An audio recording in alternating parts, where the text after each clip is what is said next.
Assalamualaikum warahmatullahi wabarakatuh. Kami dari kelompok 2 ingin mempresentasikan hasil kerja kelompok kami. Perkenalkan, nama saya Ardiansa. Saya Linda Madio. Saya Parameswari Wulandari Hastakrama.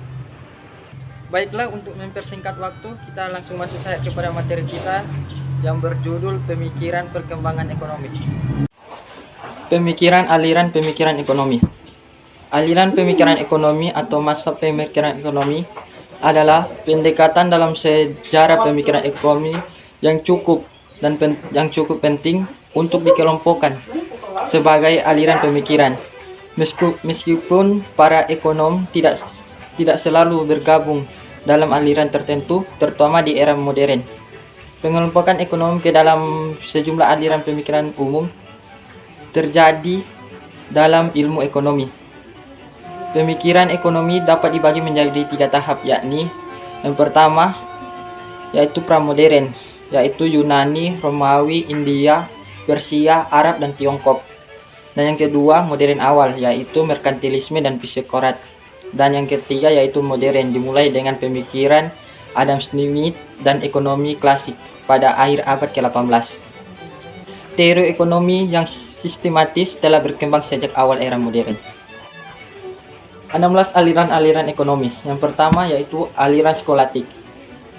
Pemikiran kaum skolatik menekankan pada kuatnya hubungan ekonomi dengan masalah etika, serta besarnya perhatian pada masalah keadilan. Hal ini disebabkan karena tokoh-tokoh aliran tersebut dipengaruhi kuat oleh ajaran gereja. Tokoh-tokoh yang mempengaruhi aliran skolatik yang pertama yaitu St.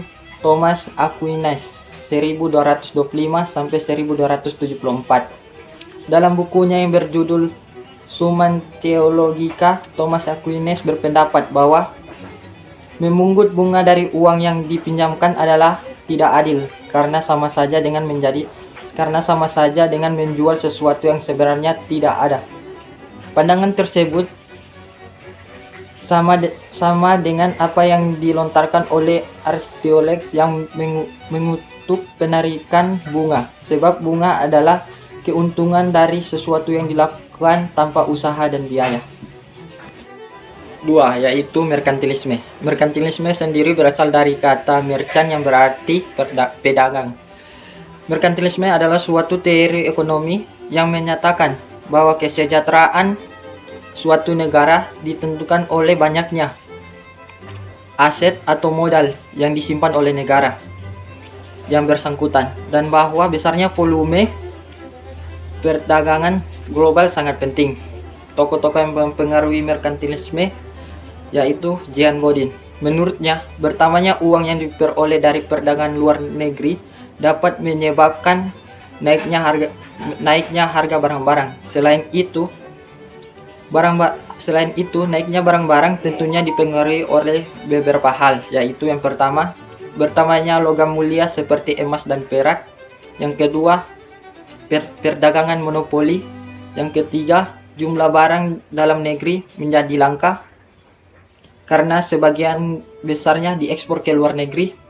Yang keempat, kehidupan yang mewah oleh para bangsawan. Yang kelima, turunnya mata uang logam karena isi karat di dalamnya dikurangi. Yang ketiga yaitu aliran psikokratif. Kaum psikokratif percaya bahwa alam diciptakan oleh Tuhan penuh keselarasan dan keharmonisan.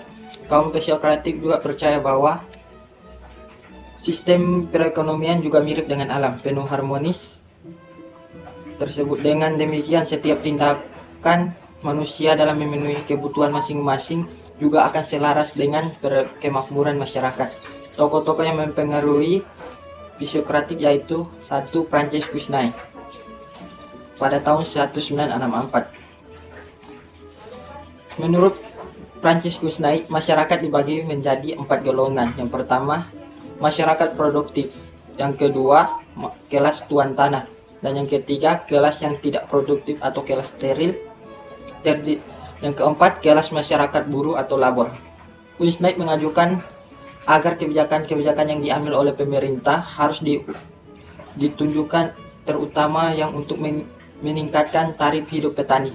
bukan memberi hak khusus kepada pemilik tanah. Selanjutnya, teori klasik.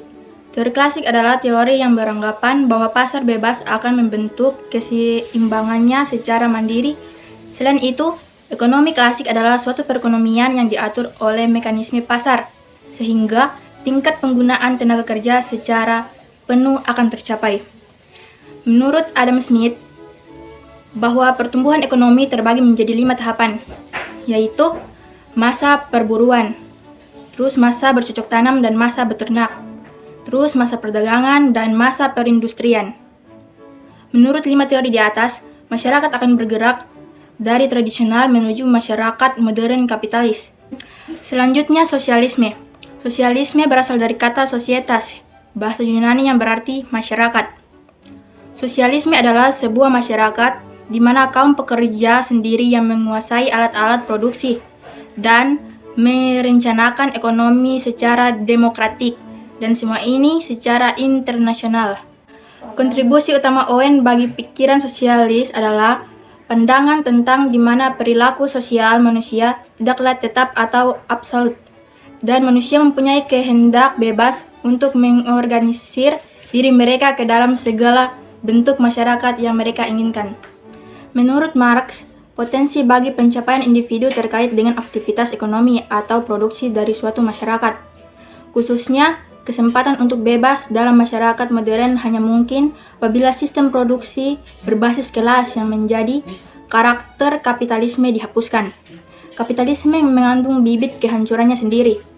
Aktivitas memproduksi barang dalam sistem ini tak jarang menimbulkan berbagai konsekuensi yang dapat mengakibatkan banyak penderitaan, di mana keyakinan-keyakinan yang dianggap keliru akan dimusnahkan. Selanjutnya, revisionisme. Revisionisme merujuk pada berbagai gagasan, prinsip dan teori berdasarkan pada revisi atau perbaikan yang signifikan terhadap dasar pikiran Marx yang fundamental. Istilah ini paling sering digunakan oleh Marx yang percaya bahwa perbaikan tersebut tidak mendasar dan mewakili pelemahan atau pengabdian Marxisme. Revisionisme dari tahun ke tahun sebagai berikut. Abad ke-19, revisionisme digunakan untuk menjelaskan penulis sosialisme demokratik seperti Edward Bernstein dan Jean Jaurès. Abad ke-21 adalah gerakan revisionis atau populis, dimulai oleh Presiden Venezuela revisionisme Hugo Chavez. Selanjutnya, aliran kiri baru. Secara sederhana, aliran kiri baru dapat diartikan sebagai kombinasi dari Marxisme, Leninisme, ortodoks dengan pemikiran radikal baru. Aliran kiri baru merupakan istilah umum bagi kelompok-kelompok sosialis dan Marxisme yang muncul pada tahun 1960-an dan 1970-an dalam negara-negara demokratis terindustrialisasi tinggi di Eropa dan Amerika Utara. Tokoh yang berpengaruh adalah Herbert Marcuse. Menurut Marcuse, alat-alat produksi yang berteknologi seharusnya dapat membebaskan manusia dari keharusan kerja. Industri kerja mengakibatkan ideologi instrumental memasuki bidang kehidupan lainnya. Meskipun pada kenyataannya, terutama ekonomis dan politis memaksa untuk tetap mempertahankan dan meningkatkan waktu kerja. Akibatnya manusia hanya mampu memperoleh pemuasan kebutuhan-kebutuhan semua belaka. Mereka tidak tahu apa yang mendorong untuk membeli dan menggunakan sesuatu. Semua ini tidak timbul dari lubuk hatinya, melainkan hanya sekedar melihat orang lain. Marcuse menyindir bahwa kemajuan semua yang dicapai masyarakat industri modern harus dirombak dan dibebaskan dari kepalsuan-kepalsuan. Selanjutnya, teori neoklasik. Teori-teori yang dikembangkan oleh Marx dan Engels mendapat banyak tanggapan dari para ekonom pada saat itu, baik dari kaum sosialis sendiri maupun dari kaum liberal kapitalis. Pemikir-pemikir ekonomi dari kaum liberal ini kemudian dimasukkan ke dalam suatu kelompok pemikir ekonomi tersendiri yang disebut mazhab neoklasik. Teori tersebut kembali dikaji oleh William Stanley Jevons, Leon Walras, Karl Menger, dan Alfred Marshall. Kemudian, mereka mendapat kesimpulan yang sama, bahwa teori surplus value Karl Marx tidak mampu menjelaskan secara tepat tentang nilai komoditas atau modal. Dari kesimpulan ini, mereka telah menghancurkan seluruh bangunan teori sosialis yang dikembangkan oleh Marx dan Engels, dan menyelamatkan sistem kapitalis dari kemungkinan krisis. Selanjutnya, historis. Teori yang menitikberatkan pada proses perkembangan perekonomian masyarakat dari tahap prasejarah hingga tahapan industri masyarakat dunia dari masyarakat berkonsumsi tinggi. Tokoh yang berpengaruh yaitu Walt Whitman Rostow. Rostow memformulasikan pola pembangunan yang ada menjadi tahap-tahap evolusi dari suatu pembangunan ekonomi yang dilakukan oleh negara-negara maju terutama di Eropa. Rostow membagi proses pembangunan ekonomi suatu negara menjadi 5 tahap, yaitu tahap perekonomian tradisional, tahap prakondisi lepas landas atau pre-take off, tahap lepas landas, tahap menuju kedewasaan, dan tahap konsumsi masa tinggi atau high masa consumption. Selanjutnya, institusional. Teori ini merupakan buah perenungan dari Chicago School, yang terus berupaya agar teori ekonomi klasik bisa menerangkan wilayah masyarakat manusia, dengan segala karakteristiknya yang selama ini diabaikan dalam membangun ekonomi masyarakat atau negara. Mereka yang bekerja di bidang ini, Ronald Coase, Armand Alchian, Harold Demsetz, dan Oliver Williamson, menyebut pandangan ini sebagai New Institutionalist atau NIE. NIE berkembang pesat dan mulai diperhitungkan sebagai teori ekonomi alternatif setelah Ronald Coase menemukan konsep biaya transaksi. Menurutnya, biaya transaksi mempengaruhi kelembagaan dan pilihan-pilihan ekonomi yang orang lakukan. Selain itu, perkembangan NIE juga diperkuat dengan lahirnya paradigma property rights oleh Harold Demsetz, yang berargumen bahwa efisiensi alokasi sumber daya sangat ditentukan oleh faktor kepemilikan sebagai sebuah lembaga. Dengan kata lain, menurutnya, institusi pasar dapat bekerja mengalokasi sumber daya yang terbatas dengan baik bila ada alokasi property rights. Selanjutnya, teori Keynesian. Keynesian adalah teori ekonomi tentang pengeluaran total dalam perekonomian dan pengaruhnya terhadap output dan inflasi. Teori ini dikembangkan oleh ekonom Inggris John Maynard Keynes tahun 1930-an dalam upaya untuk memahami depresi besar. Keynes berpendapat bahwa kegiatan produksi dan pemilikan faktor-faktor produksi masih tetap bisa dipercayakan kepada pengusaha-pengusaha swasta, tetapi sekarang pemerintah wajib melakukan kebijaksanaan yang aktif untuk mempengaruhi gerak perekonomian. Keynes tidak percaya akan kekuatan hakiki dari sistem Mises-Skinner untuk mengkoreksi diri sendiri, yaitu untuk kembali pada proses circle employment secara otomatis. Employment merupakan sesuatu yang hanya bisa dicapai dengan tindakan berencana dan bukan sesuatu yang akan datang dengan sendirinya. Selanjutnya, teori post-Keynesian atau pasca-Keynesian. Tujuan dari teori ini yaitu untuk mengetahui adanya perkembangan ekonomi jangka panjang.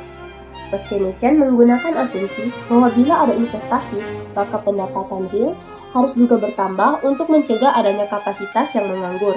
Tokoh yang berpengaruh yaitu Simon Kuznets. Kuznets berhasil menggabungkan ilmu statistik dan ilmu matematika dengan ilmu ekonomi menjadi suatu kesatuan yang padu.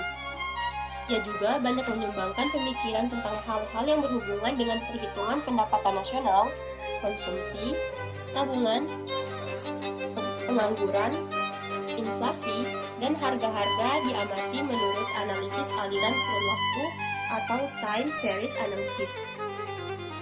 Selanjutnya, monetaris. Monetaris adalah kecenderungan dalam pemikiran ekonomi yang menekankan peran pemerintah dalam mengendalikan jumlah uang beredar. Kesehatan ekonomi suatu negara tergantung pada suatu suplai moneter atau uang. Tokoh yang berpengaruh yaitu Milton Friedman. Friedman menyatakan bahwa uang dan kebijakan moneter berperan penting dalam menentukan aktivitas ekonomi. Uang berpengaruh pada aktivitas ekonomi dalam jangka pendek. Uang juga bisa netral dan tidak memiliki dampak ekonomi dalam jangka panjang. karena inflasi menurut Friedman adalah fenomena moneter. Satu-satunya solusi masalah inflasi adalah harus mengendalikan pertumbuhan persediaan uang. Selanjutnya, aliran sisi penawaran. Aliran sisi penawaran adalah makroekonomi yang paling efektif diciptakan dengan menurunkan pajak dan mengurangi regulasi. Menurut Harold Mercure dan Thomas Wilk, aliran sisi penawaran dapat dibedakan menjadi dua kelompok, yaitu kelompok utama dan kelompok radikal. Kelompok utama diwakili oleh Martin Feldstein dan Michael Boskin. Kelompok ini menekankan perlunya intensif pajak dalam memacu pertumbuhan ekonomi lewat dampaknya tabungan dan investasi. Kelompok utama banyak menganalisis dampak perubahan pajak terhadap penawaran labor serta dampak program keamanan sosial terhadap jumlah tabungan. Sedangkan kelompok radikal menyatakan bahwa pemotongan pajak akan mendapatkan dampak positif terhadap tabungan, investasi, dan penawaran tenaga kerja, serta penerimaan total yang lebih banyak dari pajak. Yang termasuk dalam kelompok ini adalah Arthur Laffer dan George Gilder, serta anggota Kongres Jack Kemp. Selanjutnya, Rational Expectations atau RATEX. RATEX menggambarkan sebuah proses pengambilan keputusan di mana pelaku ekonomi memiliki dan menggunakan semua informasi yang tersedia. Ketika pengambil keputusan tidak melakukan kesalahan sistematis dalam memprediksi kondisi yang akan datang, maka deviasi yang terjadi dari prediksi awal hanya akan bersifat random. Deviasi tersebut juga hanya akan terjadi apabila terdapat informasi yang bersifat kejutan terhadap pasar. Teori RATEX pertama kali diperkenalkan oleh John F. Moott pada awal tahun 1960-an. Moott menggunakan terminologi ini untuk menjelaskan situasi ekonomi di mana keluarannya tergantung pada apa yang diharapkan oleh masyarakat. RATEX mulai dimasukkan ke dalam asumsi makroekonomi oleh Robert Lucas pada tahun 1970-an dalam bentuk persamaan matematis. Hipotesis ini menyatakan bahwa ekspektasi manusia sama dengan model peramalan. Dari kesimpulan dari materi di atas, dapat diketahui bahwa dari masa ke masa selalu ada pengembangan dalam menangani permasalahan ekonomi. Setiap aliran ekonomi memiliki kelebihan dan kekurangannya masing-masing. Oleh karena itu, para ekonom saling membantu dalam memecahkan permasalahan ekonomi yang belum terpecahkan di masa lalu.